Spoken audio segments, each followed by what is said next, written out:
యేసుక్రీస్తు ప్రభువారు ఈ లోకానికి వచ్చారు. ఎందుకు? అవును, మనం చేసిన పాపాన్ని ఆయన మనల్ని కుమారులుగా చేసుకోవడానికి, మనం పరలోక రాజ్యానికి వెళ్ళడం కోసం ఆయన మనల్ని కుమారులుగా చేసుకోవడానికి దేవుడు తన కుమారుని ఈ లోకానికి పంపించాడు. ఇటువంటి త్యాగం ఎవరైనా చేస్తారా? కాబట్టి ప్రతి ఒక్కరు ఆలోచించుకోవాలి. అవును తండ్రి, 2025 సంవత్సరాల క్రితం మా కొరకు ఈ లోకానికి వచ్చిన విధానం బట్టి మీకే వందనాలు ప్రభా, మీకే వందనాలు అయ్యా. రాజులకు రాజా మీకే వందనాలయ్యా. నిత్యము పరిశుద్ధుల మధ్యలో పరిశుద్ధులు పరిశుద్ధులను కొనియాడబడుచున్న దేవా మీకే వందనాలు తండ్రి.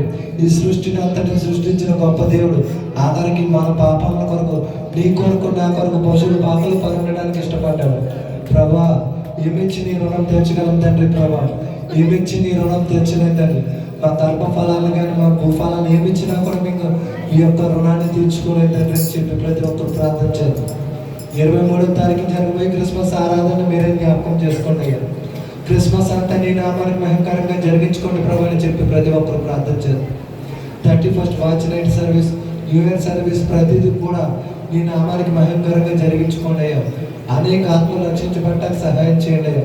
క్రిస్మస్లో జరిగే ప్రతి కార్యక్రమాన్ని బట్టి కూడా అనేక ఆత్మలు రక్షించబడాలని చెప్పి ప్రతి ఒక్కరు ప్రార్థన చేద్దాం. ఇంకా 2025 సంవత్సరం ఎండింగ్ వచ్చేసింది. ఇంకా మన కుటుంబంలో మన బంధువులు చాలామంది దేవుని నామాన్ని విడిచిపెట్టి దేవుని మందిరానికి దూరంగా ఉంటున్నారు.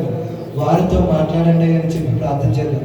మనం మాట్లాడితే మనం చెప్తే వాళ్ళు మారకపోవచ్చు, కానీ దేవుని మాటలో రక్షణ ఉంది, ఆయన మాటలో మారు మనస్తుంది. ప్రభా మీరు ఒకసారి మాట్లాడండి అయ్యా. ఈ క్రిస్మస్కైనా కూడా ఎవరైతే నీకు దూరంగా ఉంటున్నారో వారంతా నేను తెలుసుకోవడానికి మీరే సహాయం చేయండి ప్రభు అని చెప్పి ప్రతి ఒక్కరు ప్రార్థన చేద్దామండి.